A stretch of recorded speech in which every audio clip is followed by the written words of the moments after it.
My name is Lily Mendoza. I'm an enrolled member of the Cheyenne River Sioux tribe, and I am the owner of Birdcage Bookstore, which is located here in Rapid City. And then I also am the curator for the Healing Room, which is part of the Red Ribbon Skirt Society.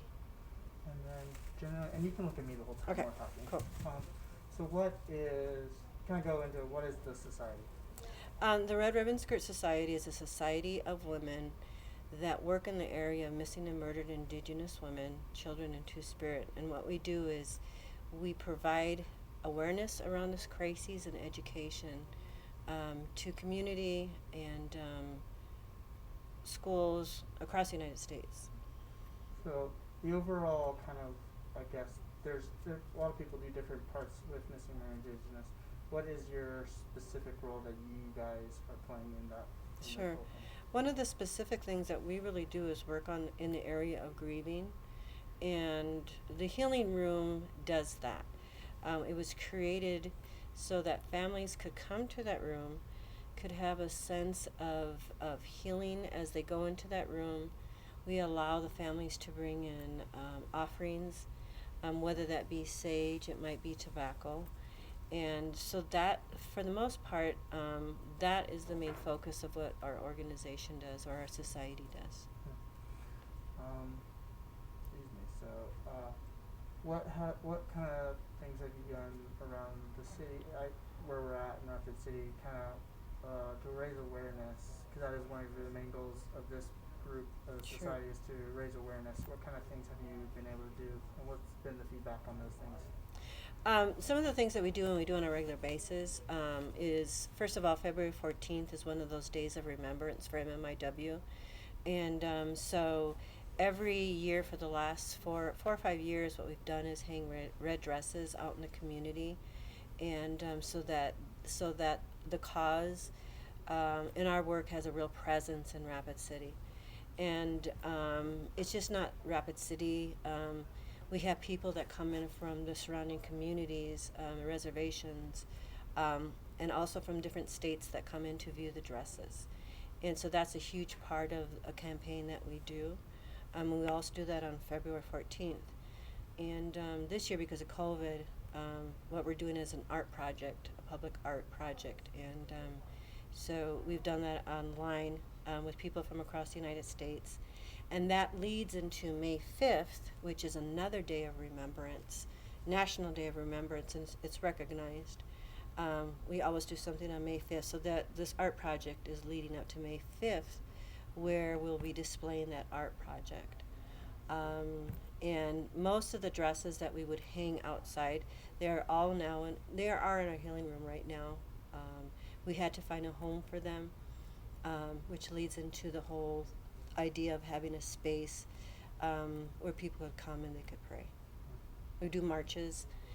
We've done marches in the past, and we involved anybody that would like to come and march with us as part of this awareness. But because of course, because of COVID right now, those things can't happen. So a lot of the work that we are doing is, on Zoom with people across the country. And so, in overall, kind of, a lot of people still don't know what this is or if it's an issue. Kind of share some facts and information. What is, if someone saw MMIW or someone says missing or indigenous women, kind of, yeah, just Okay. information. Yeah, MMIW is Missing and Murdered Indigenous Women. And I think probably the awareness on that issue came down from Canada, because the people there started to recognize and see that a lot of their women were being murdered and or were missing. And so that, I think the awareness kind of came down into the United States. And so our communities around here started to say, okay, so that's what that is. I think probably once it was named, what is this? Once it was named, then we all figured out, okay, so once we named it, we know what it is, and how can we work towards making sure that this epidemic stops.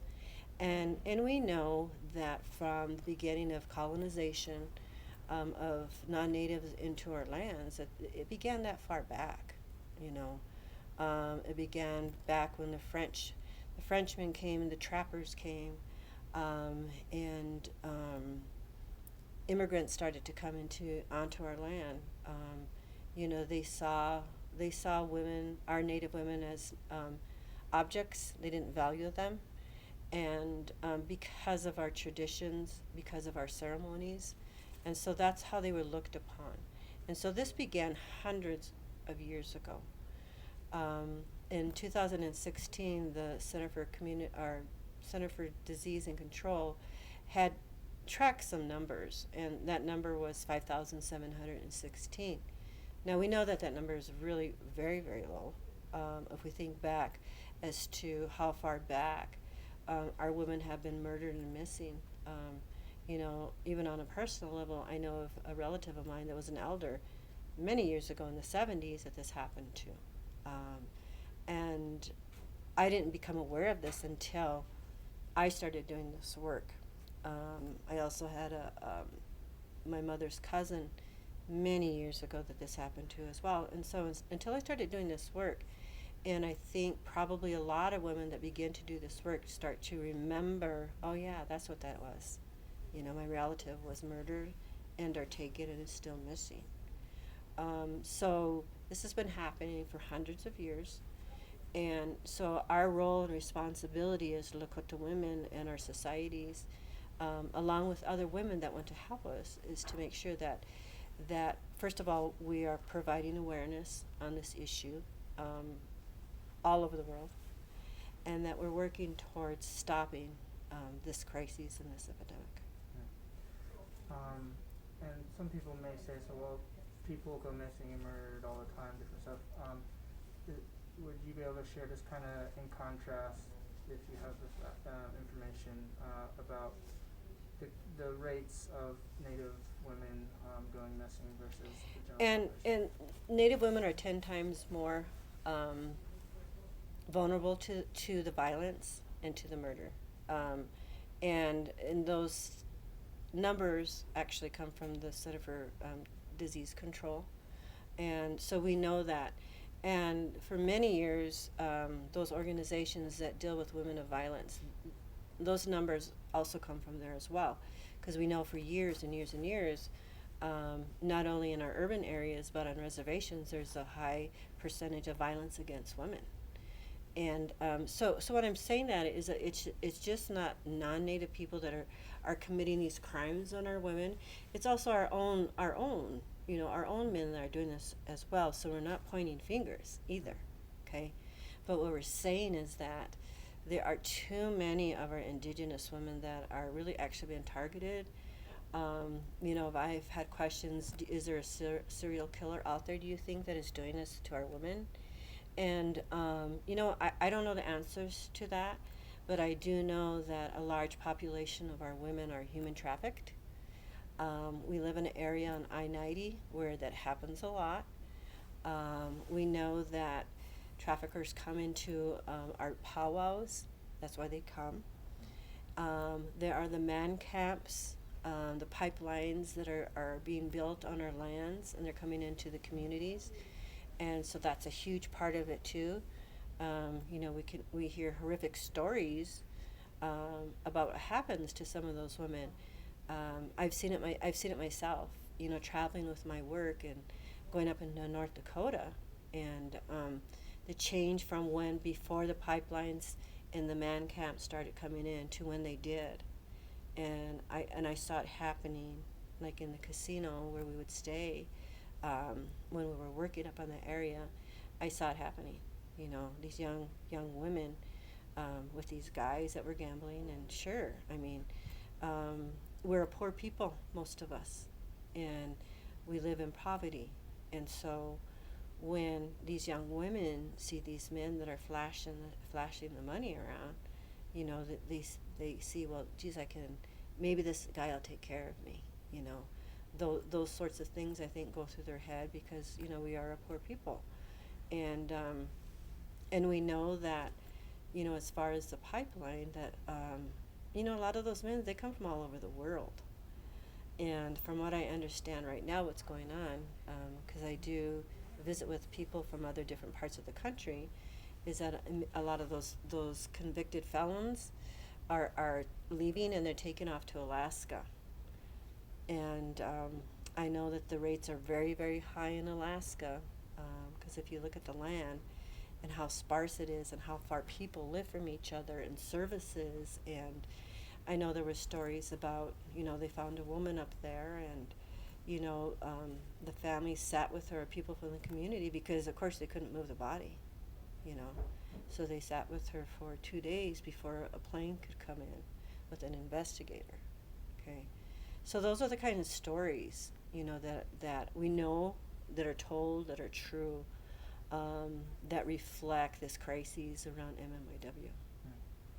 I think wordage in this whole thing is super important. And someone shared with me, a Native woman, and she was talking about this idea of versus we're not so much vulnerable as we are targeted, and this idea that a lot of way Native people have been portrayed in history and social media and in TV and all these things, they're portrayed in such a way that they become a target. They're easy targets because of certain reasons, and I think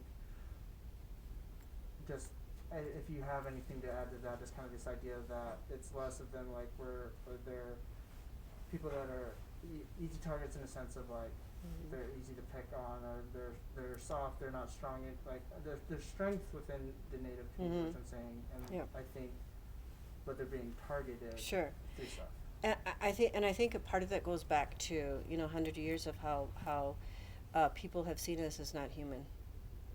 You talk about the Indians are savages. They aren't human. And even today, I have those experiences. My children have those experiences, and how they're being treated. And I remember an incident happening, and I said, no matter how educated we are, no matter how well we speak, I said, we were always going to be seen as inhuman, and we're going to be seen as savages, So I tell my children, so you got to work harder, you got to do better than the other guy, and you need to make sure that your voice is heard, okay? Just because, we are a quiet people, that comes from our upbringing and how we act and how we walk within our societies, doesn't mean that we have the strength and the courage, to go on. And I think that's where that whole idea of men that target our women, especially those non-natives that come into our communities, I think that's where that notion comes from. So you kind of shared what MMIW is.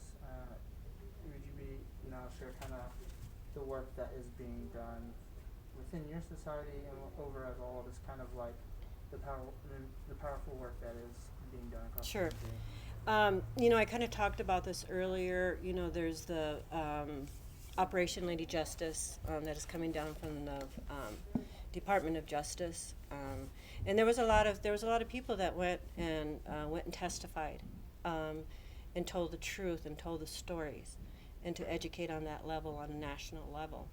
And so from out of that became, was Operation Lady Justice became about, and there were things that they were supposed to accomplish. And so just last week I was on their meeting so they could go over what they did. And so that's a good thing. The not so good thing about it is that they really didn't involve grassroots people that are actually out there doing the work. Okay, and that question was posed to them, and their answer was because most of those people are employees of the government. Okay, so it gets back to the whole thing about the government again. So I guess we will work within those parameters, and so we will be working with that entity as far as talking and visit with them about what people at the grass level, how can we be involved, because they were pretty much excluded. As far as there are the cold case offices in 11 states, and we have one here in Rapid City. So once again, you know, we're looking to work with that entity, because once again, they didn't reach out into the grassroots organizations. And so I was able to speak at the opening here, and so I was able to talk with them in a respectful way about that, you know. So we will be able to then, you know, have those conversations with them, which we need to. We have a good relationship here in Rapid City with the sheriff's office, where if there is a woman out there that has been murdered and or is missing, I am able to confidentially talk with them. They may contact me and say, do you know this person? And you know, from there I'm able to you know, talk to them about, yes I do, yes I don't, what's going on, have those conversations with them, so that in some capacity at the grassroots level in our community, I'm able to help and or pull in other people that are able to help. The same goes with the human trafficking. You know, incidences that I've had to deal with is that they're on call to start helping with that. But we're also talking about trust here as well. So there's all those issues of trust. And so I think that's probably why, you know, the Sheriff's Department and the Police Department, they really do resource the Red Ribbon Skirt Society to help with that trust. Because more likely those individuals are going to come to us as Lakota women than they are to a non-native as well. So we're trying to work with and collaborate with those other entities that are working all towards the same goal, you know, to really stop this epidemic. And organizations like this across the country, Canada, across the world, is it being successful? Are there stories of people being found? Just kind of what, yeah, have you been? Yeah, you know what? It's going to take a while. It really is going to take a while. Because I know that there was a young woman in North Dakota that had been missing, and there was a lot of argument between the feds and the local, the tribal, whose jurisdiction, you know, whose jurisdiction would this be in order to start looking for her. And so while those entities were arguing, more time was passing, you know. And so that I know the family, they started their own search parties. You know, they got the drones. They pulled in a person that has dedicated their life to looking for MMIW women, and she's also a woman. And it wasn't too long after they pulled her in that they found the young girl. Okay, and that case still hasn't been solved. And so those things they're still going on. I mean, we have cases here that haven't been solved either, you know. And so it becomes our responsibility, not only here with the Red Ribbon Skirt Society, but all those other societies or those groups out there to continue to ask the questions, you know, make sure that they're continuing to look for those women, to get status updates and all those sorts of things. We continue. I know that those other places in other states, they continue to do that. Have the marches, do all the awareness campaigns too as well, you know. So I don't know what the recovery rate is, to be honest with you. I really don't. And when we're talking about that, we're also talking about those that are two-spirit or transgender. There's absolutely nothing on that at all. And that's how you document the homicide, you know. One transgender person, or they might be maybe a man wanting to transgender into a woman, and so sees himself as a woman, but maybe was murdered as a woman, but when they do the autopsy, they're considered a man. Okay, so there's really a lot of gray areas with that, and so that's something too, is that we really look at advocating for, and start to really look at and bringing attention to that, to say that we need to start documenting those numbers too, you know. So what are you hopeful for? I guess maybe for yourself personally, Sure. or the society, both. Yeah. Well, it's all so gloom. You know, I've had questions like that before. Well, what's the good in all of this? And I said, well, I don't know that you can see any good in this. You know, I said, and the thing is that I guess maybe for me, it's for one day to continue. If we continue doing this work, you know, there might be a missing and murdered or a missing woman out there that was taken.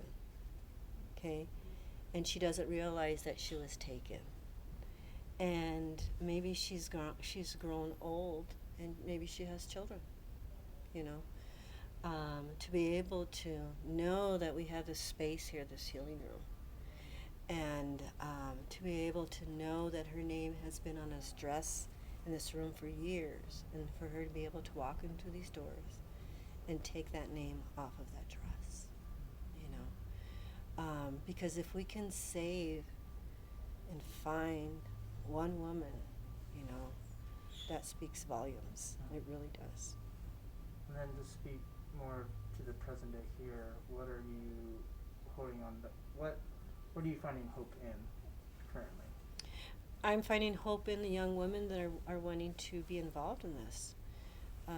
You know, we have our young women's ambassadors to the group and to the society, and because we can't do this alone, and a lot of our young women they're being stolen, you know, and so I think my hope is that we get more of those young women involved, because they're going to be the leaders, and they're going to be the ones that other young girls listen to, you know, and so my hope is to continue to have more young women involved, and as we have them become involved in the society, then it becomes our responsibility then to teach them about what a society member does, okay?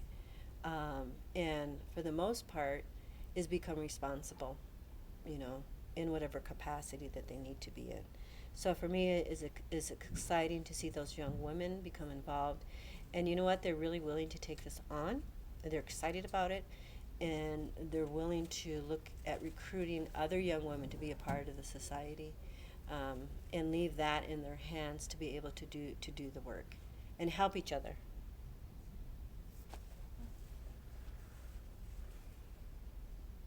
So what's next for you, or I guess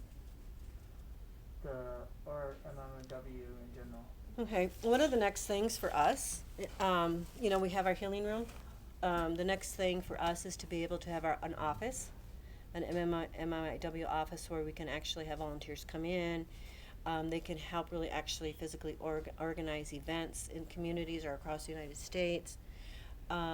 Maybe to have a helpline where young women or women can call into. Just that real supportive service that we can help provide to MMIW. And so that's next for us, and it's probably going to become a reality within the next month or so, that we're going to be able to do that, and that would be right next to our healing room, so that's kind of in the works. And then of course it's all about healing. You know, next for us would be you know, other projects that really encourage that process of healing and the grieving, and how families can heal through that. And because of COVID, we're not able to gather, so I think much of this is going to be done online for right now. And so that's one of the reasons behind getting the office, so we can kind of organize those sorts of things here next to the healing room. And then to the random guy in Florida or the family in Michigan that they're hearing about this for the first time, or they've heard about it, but like, we want to help, but we don't know. How can people help Sure. with raising awareness with the Skirt Society? Sure. Yeah. I think probably for those people in those other areas, they need to seek out those organizations or societies that are doing that type of work, you know. They really need to say to those in their states, what can we do to help?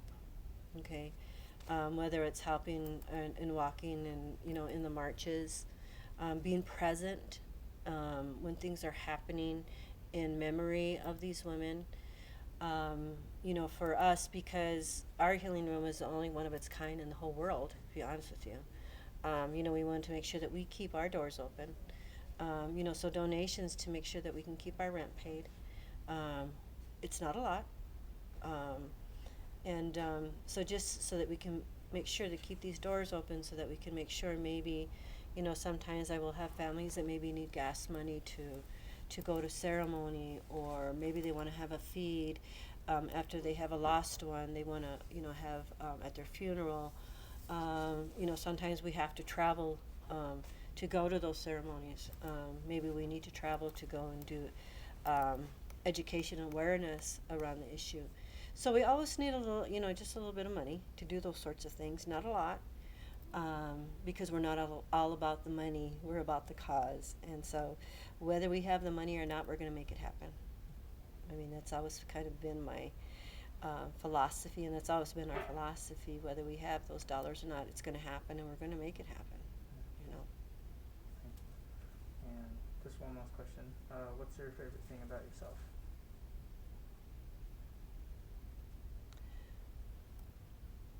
I think the most favorite thing about myself is my ability to listen, and not to judge people, just to listen to what they have to share. And you have to be able to do that when you're working with the families of MMIW.